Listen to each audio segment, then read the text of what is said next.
Hello, Ray Phoenix here. Welcome to Let's Play Ori no Ryouri. I'm the chef, part 5. We're still in Lord Farquaad's level. We're serving his royal subjects, his servants, his slaves, a bunch of the kinds of foods that they probably only serve in Duloc. And they only make sense in Duloc, too. Like taking your boots to stomp something and flatten it, and you have to cut it up afterwards, or some sort of I think it's some sort of rice or something like that. I think of it. And there's that weird slushy thing. I actually saw that real food at an actual restaurant somewhere in Japan when I was looking at Google Maps, and you can find images of different restaurants and stuff that people post. Actually, it's a real thing in Japan, so it wasn't made up for this game. Why am I not surprised? I'm starting to think nothing was made up for this game. I know that blue-haired lady is based on someone that really exists in real life. There actually is an interview of her in the strategy guide for this game. Of course, it's all in Japanese, and I'll probably never be able to find that strategy guide anywhere, unless someone uploaded it to archive.org. I do find instruction books there. I didn't have the instruction book for Spyro 3, so when I showed that scene from the instruction book in my video of Crash Bash and Spyro 3, I actually had to go to archive.org and find an image of it there, the image of the instruction book. To show everyone how you get to unlock the full game of Crash Bash and Spyro 3. Not that anyone cares, because Crash Bash is a very subpar game. If they would include a full game in there, why couldn't they have included a full game like this in there? This game isn't very long. It's definitely something very unique, and if people bought Spyro 3, but they get an extra free game, it won't seem as much of a loss then. These people have some of the worst, have the worst patience ever. Their patience for things just seems to be very short, just like Lord Farquaad himself. He's a short man, and I'm sure his patience probably reflects on that too. He seemed pretty impatient when he wanted Shrek to go and bring him the princess. These people seem very impatient. They just wait for like 10 seconds. If you don't serve them their food in that time, there's tons of orders, they just run away. Like they don't want to give you your service. If everyone did that at a restaurant in real life, restaurants probably wouldn't be in business anymore because no one would go to them, because no one's patient enough for restaurants. I mean, imagine most of these restaurants, except for that fast food restaurant, imagine most of these restaurants might be sit-down restaurants. Or maybe they're like diners or something like that. And I never always specifies that all restaurants seem to be the same. They just go up to that table there, or this time it looks very, very luxurious. Here's a bowl of fruit there, and there's like candles there too. They'll make it like almost like something you get in Disneyland or something like that, where you go to like the Cinderella's castle, wherever it is, and they have like the supposedly luxurious food there. And Disneyland sounds overrated to me. Something tells me it would suck. I mean, that's why I've never went to that place. And quite frankly, I don't plan on giving that greedy mouse any of my money. He doesn't deserve any of my money. He's probably gonna create 50 million YouTube accounts just to dislike this video. And speaking of which, I'm starting to think disliking YouTube videos is completely pointless now. Not only do dislikes not show up anymore, but now when you go into like the analytics for your YouTube videos, there doesn't even seem to be a way to view how many likes you got versus how many dislikes you got anymore. It's like YouTube doesn't want you to know how many likes or dislikes your videos get. It's like something that's becoming a thing of the past. Which is quite a shame, actually, because now I can't really view how well liked something is or not. I view my statistics now. It does YouTube trying to make things more challenging, and at the same time, I mean, there's that kind of, if you could only leave, likes on videos, it kind of defeats the purpose of rating them in general. Imagine what Google reviews would be like if you're only allowed to leave positive reviews and nothing else. And pretty much make Google reviews pretty much useless then. Imagine if they had Google reviews in 1999 when this game came out. There'd probably be animations in this game of people, leaving reviews and stuff. And maybe we'll even show, a Google Maps street view of, where the different places are. I think the CGI they already put in this game, showing you where all the restaurant locations are, it's already a pretty cool touch as is, I think. People who made this game really put a lot of thought and effort into it, I think. It's simplistic, and yet somehow it's really challenging. And it's quite a fun game, too, if you know what to do and know how to play this game. You know, everyone likes this game, obviously, but I think it's an underrated masterpiece of a game that deserves to be more famous than it actually is. I mean, no one would seriously reference this game in pop culture because almost no one's ever heard of this game before. I said the same thing about Jumping Flash ever appearing on Robot Chicken. I doubt Robot Chicken's ever going to make fun of Jumping Flash. And again, if Robot Chicken made fun of Todd World in one episode, then again, why not? They can make fun of obscure stuff. Then why not? Maybe I'll start to put some of those TVO Kids videos that I made a Lost Media video about 2 years ago. Maybe they'll start to make fun of that on Robot Chicken because it became popular thanks to my YouTube videos. Looks like Ray Phoenix actually contributed something to Robot Chicken for once. Or Yeah, Robot Chicken's one of the funniest shows there is. There's also on a list I made called TV shows that outlived Seinfeld. So my mom used to brag about how Seinfeld's one of the longest running shows ever. And I told her there's tons of shows that outlived Seinfeld. So saying that you made a show that lasted as long as Seinfeld isn't really much of an achievement anymore. Tons of shows like The Simpsons, Family Guy, South Park, American Dad, The Fairly Odd Parents, SpongeBob SquarePants, Space Ghost Coast to Coast.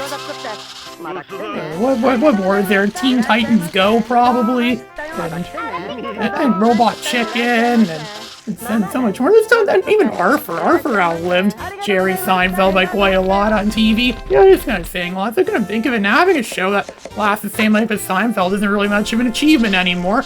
And if everyone just beat Ori no Ryouri, it wouldn't seem much as an achievement.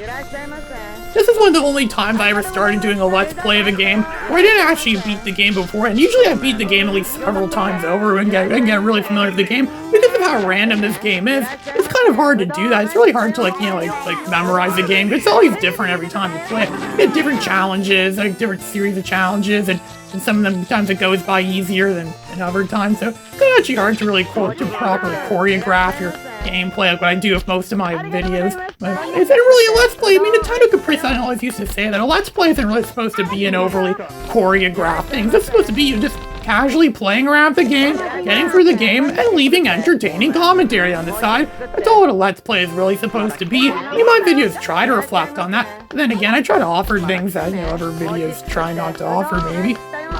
This is one of the only times I never actually beat this game prior to doing the Let's Play of it. I knew I could beat this game if I brute forced it, which is what I've done in this Let's Play. Just me brute forcing through Ori no Ryouri. I know if you keep playing for the game, eventually that algorithm or AI bot or whatever business controlling the computer enemies in the game, as well as your customers, it's gonna give up eventually and gonna call it quits, and then they'll declare you the winner. There is a secret code to crack it. And, well, I'm sure only the developers know a secret code like that, but I'm sure other gamers could figure out if you play it a lot. I mean, this could very well become one of my most played games ever. If the game wasn't so freaking short like this is a pretty short game overall. It's at par with some of the NES games I've played and beat. Difficulty really makes up for its lack of length, just like an NES game, so why am I not surprised? Imagine it made this for the NES, or a game kind of similar to this for the NES. Imagine what it would be like if other PS1 games were demade for the NES, like Jumping Flash, or Ape Escape, or even Bugsy 3D on the NES. How did that be like? Well, Bugsy 3D on the NES wouldn't be much of a challenge. That game didn't really do anything for PlayStation. They're gonna go after this Frog King, or this Frog Prince, or whatever he is. Probably just some guy that kissed a frog and became a frog, or something like that. Yeah, this is Lord Farquaad's place, and now we're fighting against the king of Far, Far Away. Seeing more Shrek references come out in a game that was made long before those Shrek movies were even made. I'm not gonna make jokes about that. I don't think anyone really cares about Shrek anymore. Remember Shrek? Remember back when he was somewhat relevant in the 2000s?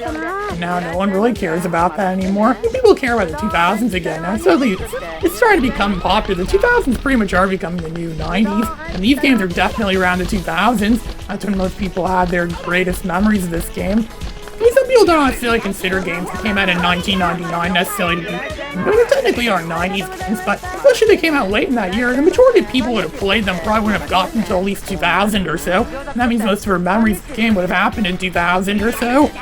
Around the year 2000, so it's like a 90s game. Yeah, but they didn't really have it for much of the 90s. And yeah, people still brag about it being the 90s. Like when some people consider Futurama to be a 90s show, even though it debuted in 1999. Also reminds me of that meme where it showed Willy Wonka saying, so you were born in 1999. Now tell me what you remember of the 90s. Yeah. I mean, I have a friend in real life that remembers being born and remembers the very early days of being alive, so I'm sure some other people probably remember that too. I still wonder what it'd be like to be one of those people. So my earliest memories date back to when I was a year and a half old in 1999, and I thought that was an impressive memory prodigy. I thought I was a memory prodigy for that, but then I found some other friends that are also like that too. I have another real-life friend that remembers stuff from when he was like, overly young and great detail.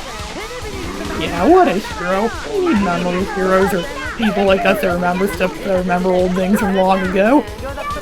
Yeah, maybe they should get those people like that to fuel science experiments. We should make people play this game as part of some kind of science experiment. What kind of animosity we brought from this game? They have real people competing with each other. Would this game have the reputation for being the friendship ender, like Crash Bash? Apparently Crash Bash is a great game to end friendships. Only no friends of mine are ever gonna play that game probably, because it's just not that great of a Crash Bandicoot game overall. Almost won. He's like a sliver away from being defeated, and all I'm doing is just cutting up some more cabbage and making some more ice stuff, liquid ice. It's almost like that, like in that North Korean anti-American propaganda video. They say people in America just eat ice and that's it, and they don't really eat any real food. I wonder if Kim Jong-un ever played this game. I mean, he supposedly had a PlayStation back in the day, and he did play a lot of games on it. He even lost a semester at school once when he went to school in Switzerland because he was busy playing on his PlayStation. Wonder if he ever played this game specifically, and what he would have thought of it. Yeah, me versus Kim Jong-un. I could kick Kim Jong-un's ass at this game very easy. He would just bow down to me afterwards, and that would make me the great leader of North Korea. Yeah, what if Ray Phoenix ruled North Korea? And now we're going to something even more demonic than North Korea. Okay, maybe not as demonic, but still, it's a Triforce, the multicolored Triforce. And he's holding that, like, PlayStation trophy. No, it's not a PlayStation trophy, it's a crystal ball showing the character that we have. We're about to go somewhere that's quite out of the blue, something you wouldn't really expect from this game. Then again, what would you expect from this game? This is one of the strangest games ever made. How many games have you played that are more stranger than this? We're on the familiar street. Remember those restaurants from earlier? And suddenly this building just magically appeared. This wasn't here earlier. Where did it come from? Where did it go? And now, that looks familiar. We're in some demonic place. Almost looks like Mephisto's realm or something like that. Some demonic kingdom, demonic world, and we're gonna be making demonic food. Yeah, just when you thought this game couldn't get any more demonic. It's like that time I found that Ruddle CD at the library, and it had some sort of like paper someone accidentally put in a CD case that talked about demonic satanic rituals. And somehow they got leaked into this game. Satanic themed restaurant. I mean, I had a friend in real life that wrote devil worshipper down as his religion on the census once. So I guess there are people that practice stuff like this.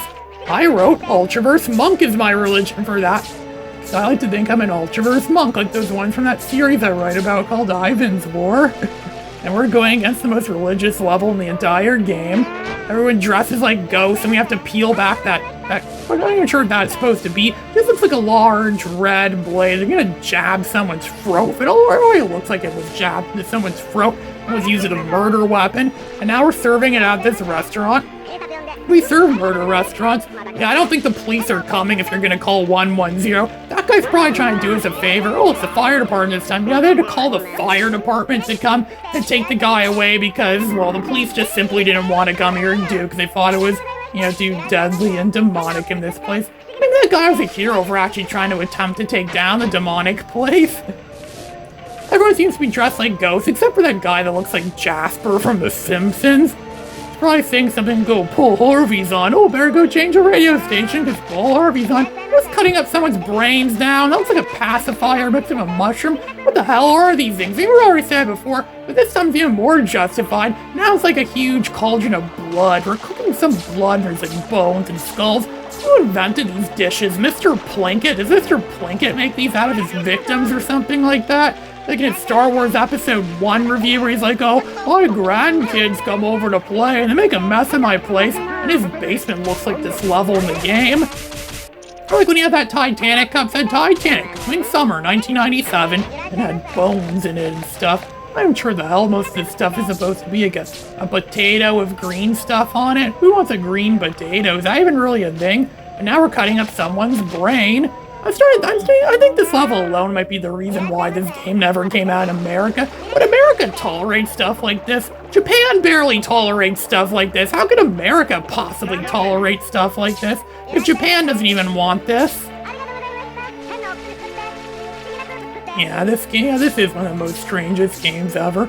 And that's why we love it. That's why we consider it to be a certified classic. They just took the same voice clips from earlier too. Just change the pitch of them too to make them sound slightly more demonic. Who knew you could change how something sounds just by simply changing the voice pitch of something? Just gonna go cooking this thing. I'm sure this thing is cooking. They almost look like they could be members of the KKK or something like that. Like those things from Jumping Flash Free that kind of dress similar to that.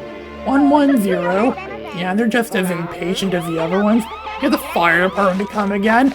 Yeah, how they should have the fire department? They really have to call 110 that often. They should have like a speed dial phone that has that number on speed dial. You just press that button and it calls it instantly. A 911 button or a 110 button in this case.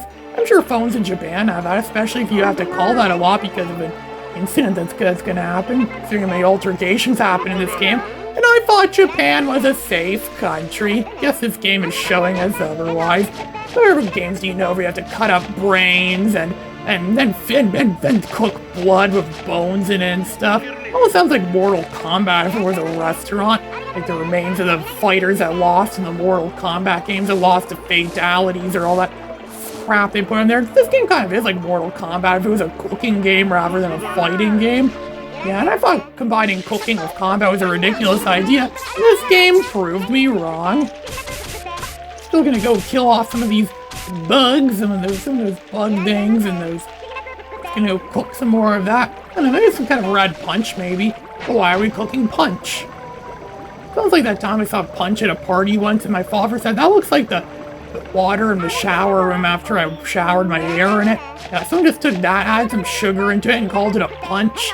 Almost anything passes as punch these days. I always thought punch meant like fruit punch. Oh yeah, I love fruit punch. I love fruit punch Powerade. I drink that stuff all the time. Not that I was paid to promote Powerade or anything like that. But then I see every kind of punch. Like they call this stuff punch. This stuff tastes like crap. Just getting more points and almost winning. Oh yeah, this level's also like every level. It's gonna go on. It drags on very long. They really wanted to drag this on. It's not like you're losing it. They're just dragging on because all these people are, impatient and they're harsh at reviewing you now. It's quite a challenge to keep your reviews in the clear, but we'll see where this goes in the final video. It's coming up next. Stay tuned for that. Ray Phoenix, signing out.